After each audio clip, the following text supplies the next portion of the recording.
Chapter 6 of the car.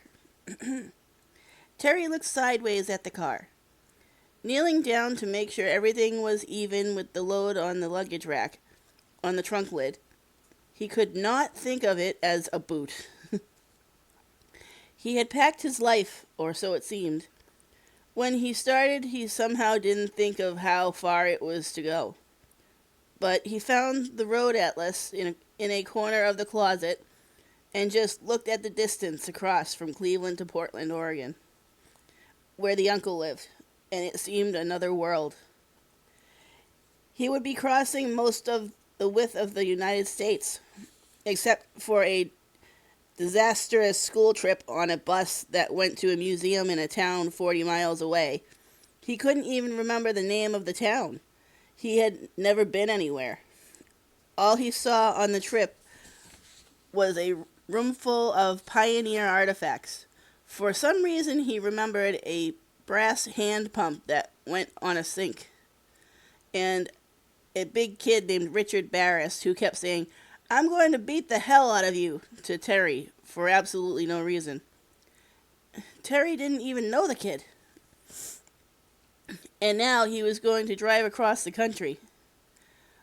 When he went in to pack, he was not logical. He took a couple of t-shirts, an extra pair of pants, and some socks. All this he crammed in a zipper bag he found in his parents' closet, and for some reason at first he thought that was all he would need, plus the money, of course. He took the money and put some in each pocket. All the way around, he was down to just over $1,200 now, what with antifreeze and food, and was halfway to the garage with the bag, all set to leave, when he thought of a jacket. He might get cold. There might be some cold weather between Cleveland and Portland. He went back for his windbreaker, and then he saw a raincoat and thought suddenly that the cat didn't have a top of any kind. He needed some way to cover himself if it rained, and that made him think of where he was going to sleep. He couldn't just drive all the way through without sleeping, and that brought up camping. And if he was going to camp, he needed some kind of gear. Pretty soon he had half the house in the garage and was trying to load it on and in the cat. He had an old tent he found in the garage along with a sleeping bag and a large piece of plastic sheeting and a small camp stove his father had used when he tried to take a fishing trip that didn't come through as planned, a huge mound of stuff.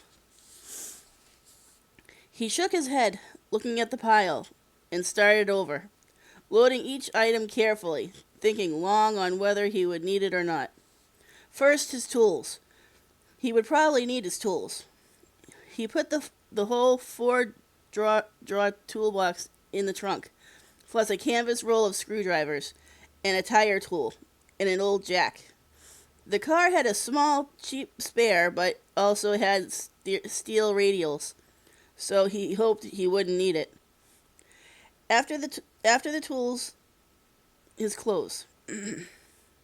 Just enough for 3 days. He could stop at laundromats and wash. A jacket and a baseball cap and some wrapped sunglasses to make him look older topped it off. He was tall and thin, and the glasses gave him, he thought, a mysterious look and added at least 5 years to his life.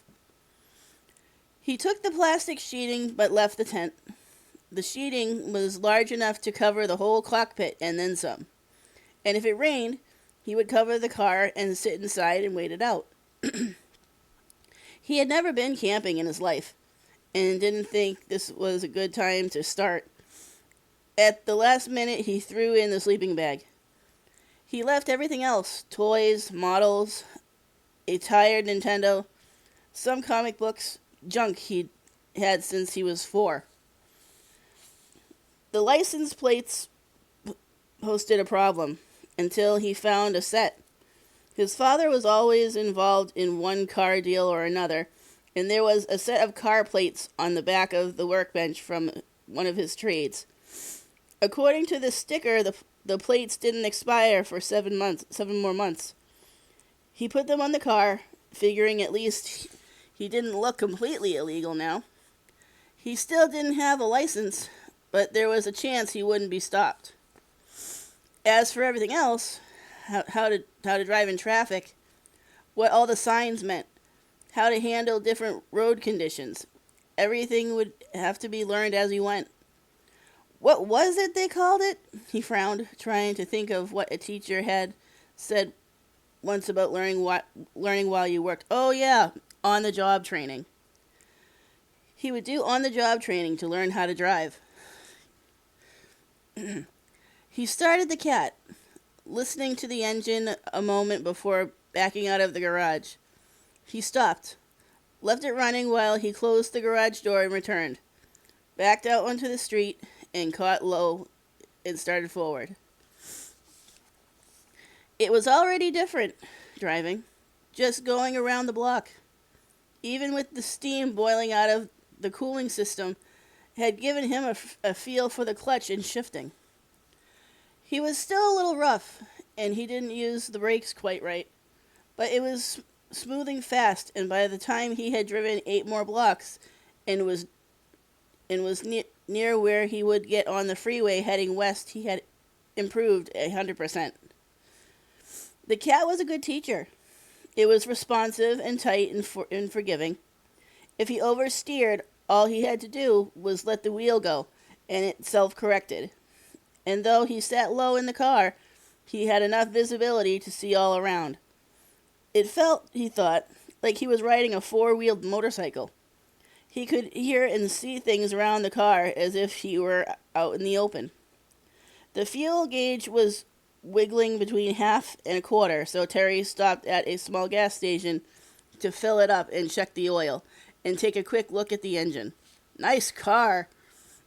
A man came out of the station and looked at the cat while Terry was filling the tank. Thank you. The gas cap was down on the side in the rear, and it was hard to put gas in without dripping on the fiberglass. What kind is it? Terry shrugged. I'm not sure what you call it. The name is Blakely Bearcat, but it's got all Ford parts. Oh, a kit car. Yeah, nice job. You build it? Terry nodded, and for the first time he felt proud of what he'd done. He liked the car and was happy building it, but there was something about having somebody else like it that made him feel proud. The gas suddenly squirted back out of the hole as the cutoff on the pump worked.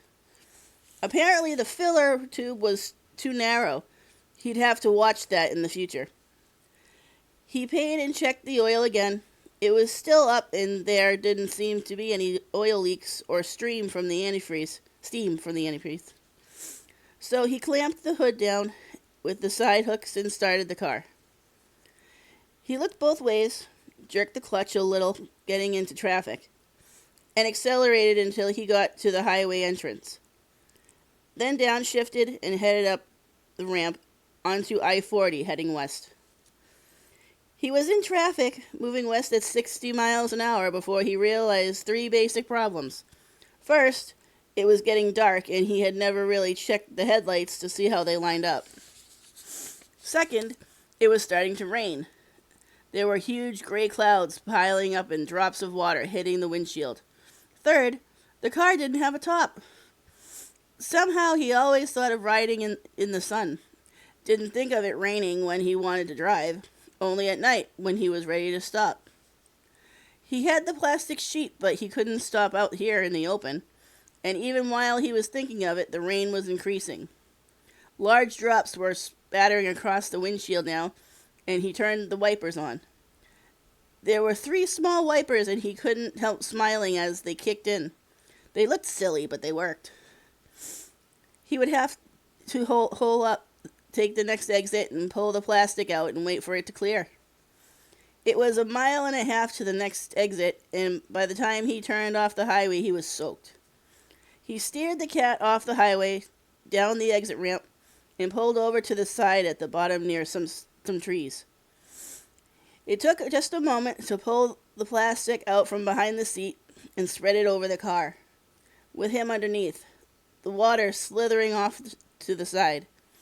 He left the engine running and flicked the switch for the heater, It was small, a little one-speed motor, but he felt warm air blowing onto his feet and thought it would help dry him off. Dry or not, it was warm, and he had not slept properly for over a week. Just catching a doze when he could, and now, with the heater blowing and filling the car with warm air, and the rain pattering on the plastic, and the darkness coming down, he could not keep his eyes open. They closed gently, and sleep started to take him. Would have taken him, except that on the passenger side of the cat there was a rustling sound, and a round face with a beard poked under the plastic. The quality of mercy is not strained. It droppeth as the gentle rain from heaven upon the place beneath. It is twice blessed. It blesseth him that gives, and him and that takes. And Terry opened his eyes for the first view of Waylon Jackson. And that's the end of chapter 6.